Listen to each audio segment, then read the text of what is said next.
Chào các bạn. Ở đây không phải Việt Nam đâu, mình đang ở Mỹ, nên mình sẽ nói tiếng Anh như mọi lần có phụ đề. So, the title of this video is not just clickbait. I'm really not going to make any more videos about English. Now, that doesn't mean I'm going to be disappearing from YouTube, nor does it mean I'm going to be leaving Vietnam right away, nor does it mean I'm going to quit teaching English. But English teaching videos will no longer appear on this channel.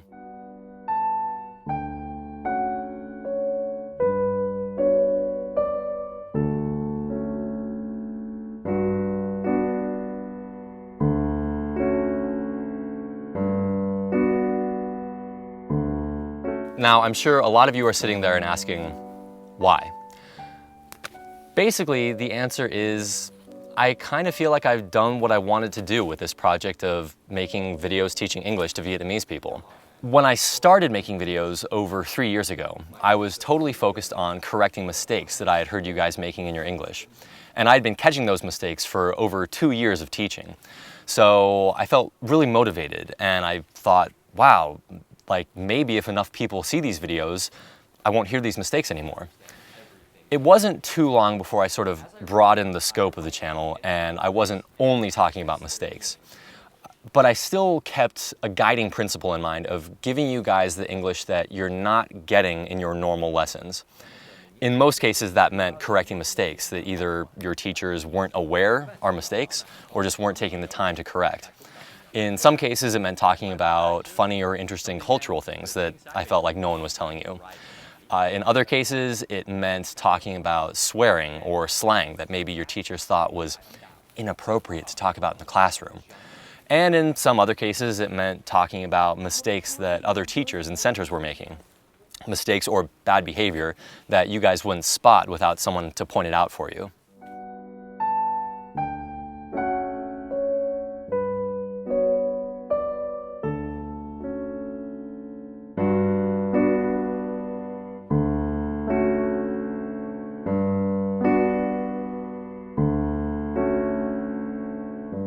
And now, after over 3 years of trying to give you guys the English that you're not normally getting, I feel like I've basically said what I wanted to say, and I've given you guys the things that I think you ought to know.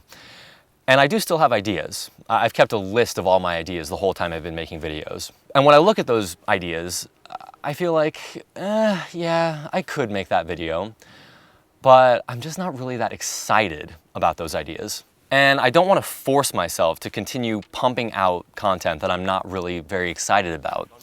Because at the moment, when I look back on all of my old videos, I can look on them with a lot of pride. I think the content is good, I think the videos are entertaining, and I enjoyed working on them. And I'm afraid that if I continue making these English teaching videos for much longer, I'll get to a point where I won't look back on all of them with pride. I'll look back on the early ones with pride, but then the later ones I'll look on with, I don't know, disappointment, boredom, maybe even bitterness. I don't want that to happen, so that's why I think I should stop now. And I'm sure that for many of you, that's disappointing news. When I went to Saigon about a month ago, I met a lot of fans, both at the event that I went to and also just out on the street. And several of them said, keep doing it. Like, I love your videos, they're so helpful, keep doing it. And now I'm sure that those fans and many more of you are sitting there thinking, well, what am I going to do now if you're not making those helpful videos? If you feel that way, my advice to you is to go watch my old videos again. And I'm not just saying that because I want to see all my old videos get another 1 million views. I mean, that would be cool, but that's not the only reason. There's a huge problem I've noticed when people are learning foreign languages. Not just Vietnamese people, but all people, which is learning new things, but not mastering them. You know, you read something in a book or you see something in a video and you say, wow, oh, that's so great, that's so useful. But then a month later or a week later, or maybe even a day later, you don't really remember it. And I've seen this happen with my fans so many times, either when someone comes up to me on the street or when there's someone in my class who says, oh, I'm such a big fan of the videos, I've watched every one. And then in the course of like 4 sentences, they make 3 different Vinglish mistakes that I've talked about in my videos. Like, let me give you just one example. Can you guess the Vinglish mistake that drives me the craziest? Any idea? Almost. Everyone in Vietnam uses it wrong. Okay, not literally everyone, but seriously, I would bet there's a 90% chance you think you know what almost means, but you're wrong. And 3 years ago, I made a video about almost. The production quality in that video is pretty bad. My Vietnamese is very funny sounding compared to now. But still, the content of that video is very valuable. And I am begging you, after you watch this video, please go and watch that one. Even if you watched it a year ago or 2 years ago, watch it again to make sure you really got it. I think it's a bit unfortunate that people often go to YouTube just to see what's new. You know, you look at your subscriptions, you check the trending tab, and watch anything that's new, and then move on. I hope that you guys will look at my channel as something more like a book, and each video is a chapter. You know, if you buy a book about English, you're not gonna just read it once and then say, oh, well, I've learned all of that, and then push it off to the side, right? You're gonna use it as a reference and periodically reread a page or a chapter to make sure that you really got it and to make sure that it's in your long-term memory. So if you're sad or upset that I'm not making new English videos, don't just look in your subscription box and say, oh, no new English videos from Dan. Instead, try going directly to my channel page and scrolling through the videos. If there's one that you missed, give it a watch. If there's one that you watched a year or two ago, try watching it again to make sure that you really got it. I'm sure that even if you're a really, really big fan of this channel, you haven't extracted all of the value from it that you could. I'm guessing there will also be some people who are disappointed and say things like, but Dan, there are so many more bad English centers that we need you to bop for.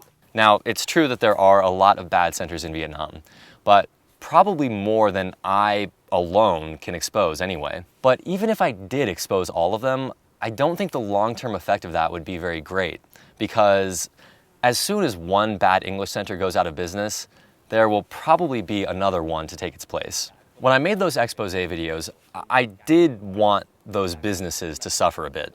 I felt like they deserved it. But that wasn't the only thing I wanted to see happen.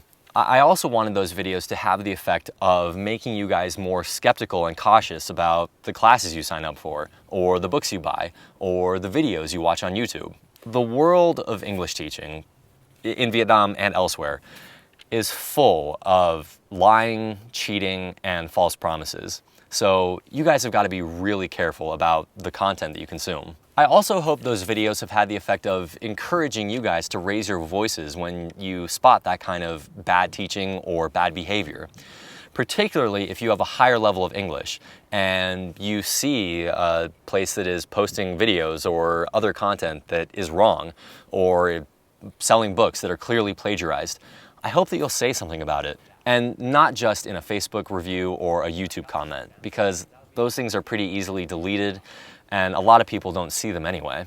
I hope you guys will find more effective and lasting ways of getting the word out about that kind of bad behavior. And in the future, if I find something really, really bad, like a book that's just full of plagiarism, I might make a simple video and post it on my Facebook instead of my YouTube channel. So keep your eyes open for that. So that is sort of my advice to you guys for how to deal with the fact that I'm no longer making English videos. But one piece of good news is I will still be posting videos on this channel. What kind of videos? Well, just comedy videos, I guess. Doesn't sound quite as noble as teaching, but there you have it. You guys know that all along I've tried to make my videos funny. I haven't always succeeded in doing that, but I've tried. And really, that's the reason I think they've been so successful. Not really because they're helpful and useful. I mean, I think they are most of the time helpful and useful, but the reason they've been so successful is that they're funny. And when I look back on all of my videos now, the moments that I'm proudest of are not necessarily the moments where the content was the most useful or helpful. I'm proudest of the moments where I was funny, like in the intro to this video announcing classes. I still think it's hilarious. Or the video I made about the uses for my silver button. The video isn't helpful or useful at all, but I'm still really proud of it because I think it's clever and funny. And when I look at the comments on my videos, if I see one that says, wow, this video is so helpful, that makes me feel good. But if I see one that says, wow, this video is hilarious, that makes me feel even better. And now I've got a number of ideas for just funny videos that I want to make, including some where I've written out a whole script. And I'm excited to make those videos. I think they'll be fun to work on, and I'm excited to see what the internet thinks about them. Now, I'm sure some of you won't really be interested. You subscribe to this channel to learn more about English, and if I'm not giving that to you, then you don't really care. So if you don't want to watch the new videos, or if you even want to unsubscribe from the channel, no hard feelings from me. I'm glad I had you as a fan for as long as I did. And for those of you who do enjoy the new videos, I hope that you'll sort of help me promote them, because I'm going to be speaking English in all of them. I will try to write Vietnamese subtitles, but I'm not sure how well all of the humor will translate into Vietnamese. And my hope and goal in speaking English in all of my videos is that in time I'll reach a more international audience. So if you like the videos, I hope you'll consider sharing them in places where more English-speaking people will see them, like on Reddit, for example. Or if you've got some Thai friends who you think would enjoy them, then maybe share the videos with them. And you can be sure that I'll really appreciate your support. And one other thing I want to say about the new videos is they are for adults. Really, I've felt that way about my channel the whole time. I've mostly taught adults. In fact, now I only teach adults. And so I've always been trying to reach an adult, or at least older teen audience with my videos. And it always kind of weirds me out when someone comes up to me and says, "Oh, my 6-year-old son loves your videos." I'm just like, he loved the part where I was teaching the word fuck and cunt and stuff? I don't think he should be watching that. So my upcoming videos are for adults, and if in a few weeks or a few months you see your little boy watching my videos and I'm saying some words like fuck or shit or dick, don't say I didn't warn you. One other piece of good news going forward is I will still be teaching classes in Hanoi, or if I ever move to Saigon, I'll teach them there. In fact, I've got 2 classes that will be opening on September 10th and September 11th, and there are still a few open spots in those classes, so we'll be doing some additional placement testing on the mornings of August 31st and September 5th. If you have any interest in joining one of those 2 classes, please go down to the description and read all the information there. And from now on, I won't be announcing new classes on my YouTube channel, but I will be announcing them on my Facebook page, Học tiếng Anh cùng Dan, as well as on my personal page. So if you haven't followed those yet, now would be a good time. There are links in the description. And that's basically all I have to say. Making videos about English for you guys for the past 3 years has been a really incredible experience. I've had a lot of fun doing it, and I've also learned a lot. For those of you who are going to stick with me in the next chapter of my YouTube career, if you can call it that, I'm looking forward to making more stuff for you. And for those of you who aren't interested in sticking around, so long.